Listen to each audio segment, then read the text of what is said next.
দেখতে সুন্দর শুধু মায়ার ঘর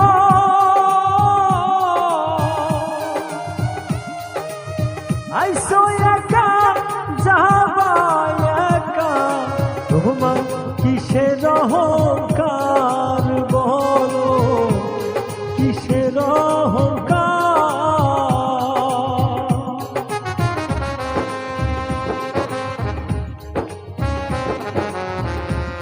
আমি বহুত গান লিখেছি, তার মানে মানুষ এই যে ফাংশন দেখতে আসে তথাপি ঝগড়া করে, অ্যাকচুয়ালি ঝগড়া করতে নেই, তার মানুষ কখন মরে যায় কেউ বলতে পারবে না।